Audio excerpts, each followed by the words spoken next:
What's up, everybody? Joe Fortin here once again. Welcome back to the channel. Today I'm going to talk about the emotional tone scale. And I'm going to talk a little bit about why I actually bring my tone down sometimes. And sometimes I do this intentionally. Just to explain why we need this, why it's important to understand this, and why when you're someone who's teaching, when you're someone who's coaching, when you're someone who is trying to get through to people that are operating at a certain level, sometimes you need to bring yourself down to that level artificially in order to communicate with them, right? So, this is something that I first learned in my Narcanon Scientology hell experience. I heard them say things like, had an excellent comm cycle with the parental unit this morning. Smooth sailing at a town 40. Not interpolated at all. Does not compute. Now, it's my little joke. Sorry to any Scientologists in the audience. I know you guys are probably watching. It's fine. I don't hate you. I love everybody, but we have some differences. Now, I know I get a kick out of myself. Tone scale. I'm gonna edit in like a little image here to show you guys what I'm talking about. There's a guy called Hawkins, and I think it's David. Hawkins. I'm gonna look real quick because I want to get this for you guys, because there's a great book called Letting Go that discusses this. Now he, I think, does not call it the emotional tone scale. I think he's got another name for it. Come on, no, I didn't say do that. Yes, Dr. David Hawkins. He wrote a series of books. One of them is called Power versus Force. Another one is called Letting Go: The Pathway of Surrender, and he talks about letting go of emotions and what happens in the process of letting go of so-called lower vibrational emotional states in your relationships with different situations, with people, and so on and so forth, and moving up that scale. And I'm sure many of you have seen the the scales that kind of pumped out by the New Age that say like I think it's like 0 to 1,000, and it's like, thousands like enlightenment, right? I don't think it actually works quite that way, but that's what they want you to believe, because Guru Neurolinguistic what's his fuck says that we must be emotionless, programmed automatons, and we must not express any anger or sadness or any human emotions ever. I like how, you guys ever notice how Eckhart Tolle, like when he talks, he's like blinks like 3,000 times a second. I love that guy. I have mixed feelings, but anyway, yeah. So like one of the reasons why when I started talking about addiction, right, I was going to write a book, and the title of the book was going to be some real shit about, dealing with addiction or something like that. I can't even remember what the title was at this point because I'm not going to use that. But, I had this theory, which I still hold to, that if you've ever been to a rehab, I'm going to tell you what, people in rehabs are like a fucking rowdy bunch of people, man. I mean, you got to understand the mentality of somebody who ends up in a rehab, for the most part. Not everybody, but for the most part. I mean, these are people that are like condoms. What are those? Oh yeah, fuck yeah, I shot up with dirty needles. One time I fucking took my water out of a puddle, you know? These are not germophobic people. They're not they're not concerned with I don't know. They swear a lot, you know? They're just rowdy. They're a rowdy bunch, man. You know? And they swear like sailors. They're just kind of rough, most of them. A lot of them had rough lives, you know, grew up in rough families, neighborhoods, and stuff like that, right? And when you're trying to get through to somebody who's like that, they do not like therapists that haven't ever dealt with addiction. Most of them, if they get a therapist in a rehab, like if they get a therapist that's never actually dealt with addiction, they won't listen to them. Especially if they're like all prim and proper and act like a doctor, they don't want to talk to him because it's not real to them. And that's one of the things that they taught me at Scientology. They're just like, if you're, you know, if you're somebody who's really happy all the time, right, and you're up high on the emotional tone scale, um, somebody who's like really low all the time, who's depressed or who's always angry or who's, you know what I mean, somebody who's like that, it's like it's almost like you're operating in a completely different realm, and in a sense you are, you know, because as I've stated before in my videos about the Schumann resonance and the chakras and all these things, right, these are different points of consciousness, and it's almost like their eyes. It's like different it's like a different point of perception. And you know, the higher chakras are associated with those higher points on the tone scale, you know, the higher portions of the mind, higher consciousness, that kind of thing, right? Have you ever a good example? And I'm gonna share something real briefly, but you ever well, some of you probably have been this person. You ever seen people who make fun of people that are happy, who make fun of people that are like, you know, like compassionate? This is a thing that men deal with a lot, right? So if a man, you know, like myself, I've dealt with this, right? And I'm gonna talk about it.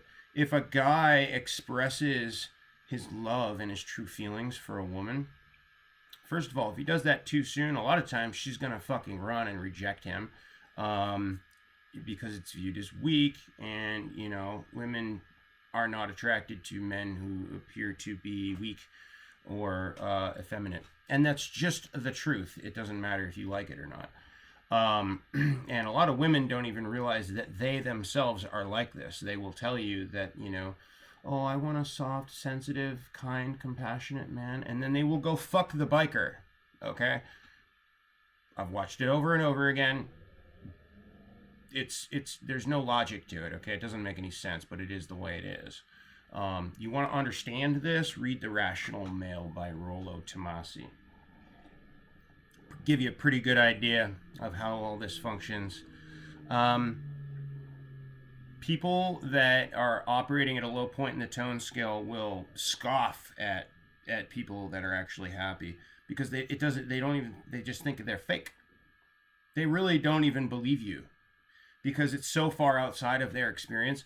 Someone who's been miserable their whole lives, they don't have the background necessary, the experience necessary to draw upon to even realize that that's possible. And this is really, really fucking sad, but it's the truth. You know, and it stems a lot of times from the relationship with the opposite sex parent, the parent, right? Big reason why a lot of women will run from a guy who, you know, experiences,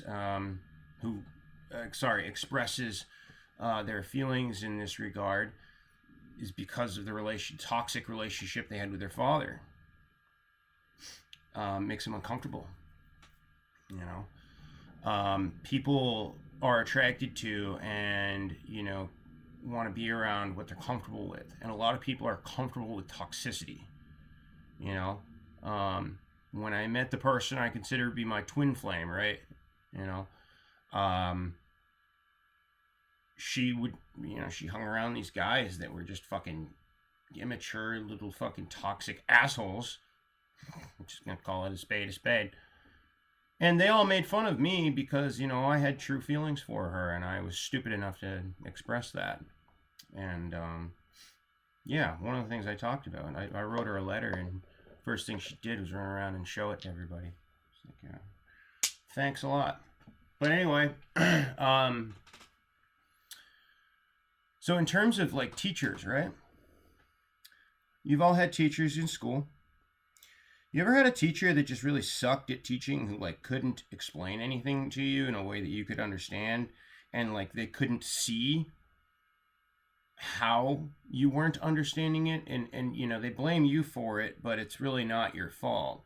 A good teacher will see how you think, and they'll be able to explain things or show you a way to do things that make sense to you, right? Because not everybody learns the same way. You've got auditory learners, you got visual learners, you got people that need to learn hands-on, you've got people that need metaphors, which is like what, you know, the Bible is metaphorical, right?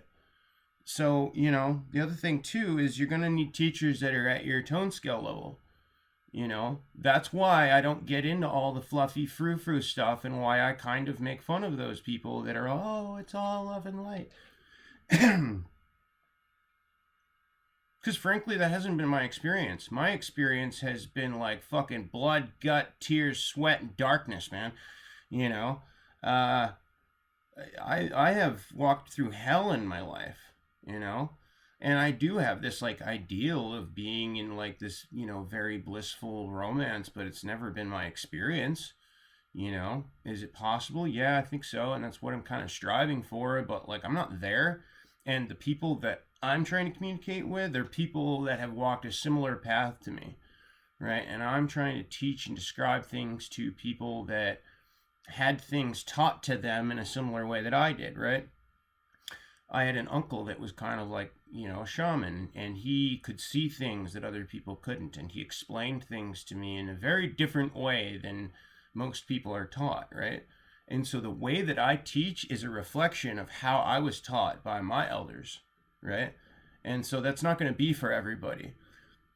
I'm kind of a weirdo, man. You know, I mean, I just mean that like I grew up in the woods. I'm from Maine, which has a very small population. I'm from a rural area. I'm not concerned with how everybody else does things.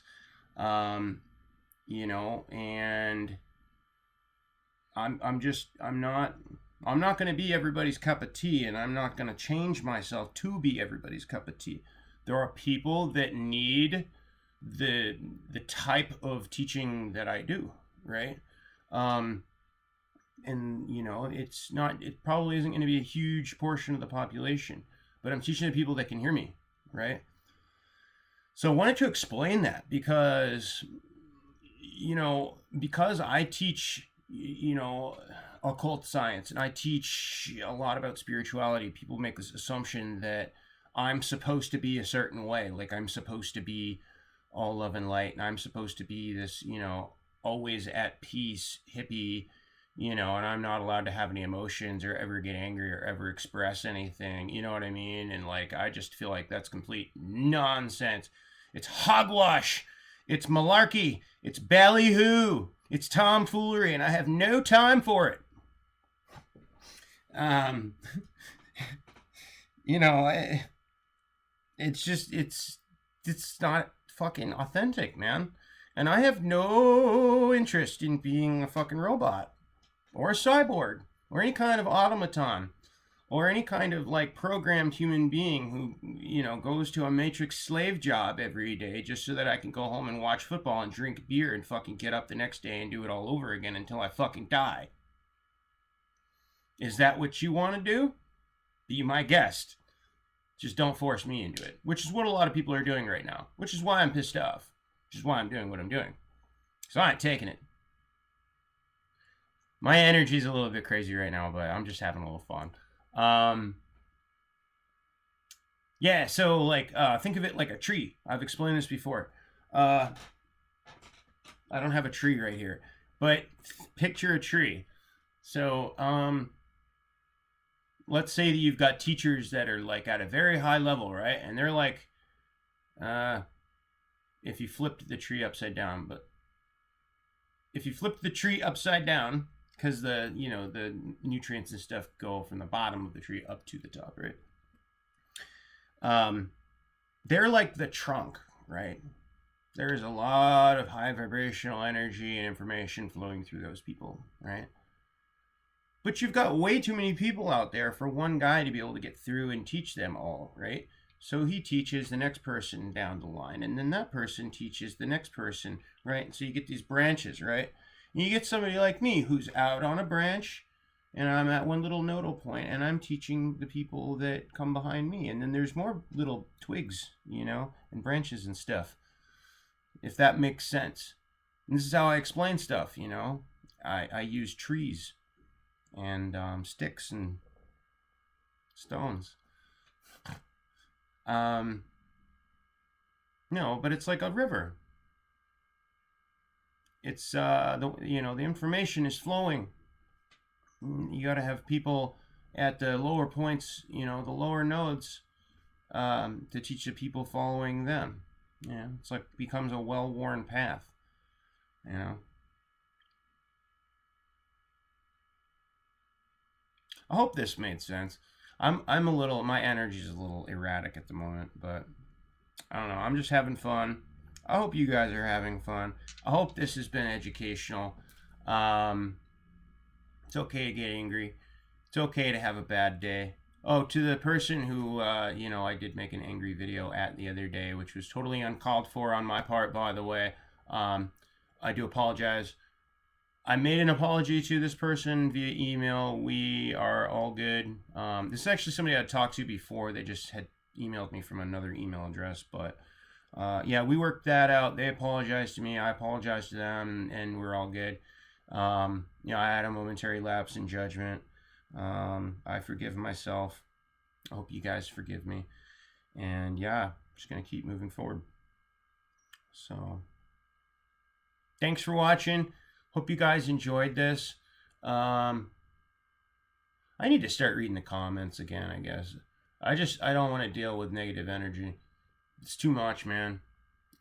Stealing, 99% of the comments are awesome. You guys are awesome, but, I get that one jackass once in a while who wants to take a jab at you. And, I've got a lot I'm dealing with. I don't need to deal with that, So, I'll start reading them at some point again, but right now, if you really want to say something to me directly, email me, joe at joefortincoaching.com. So, I'm done. Thanks, guys. Love you. Have a good day. If you enjoyed this video, please hit the like button down below and click the icon to your left to subscribe. New content every week about spirituality and addiction from myself, Joe Fortin. Thank you very much for watching. We'll see you next time.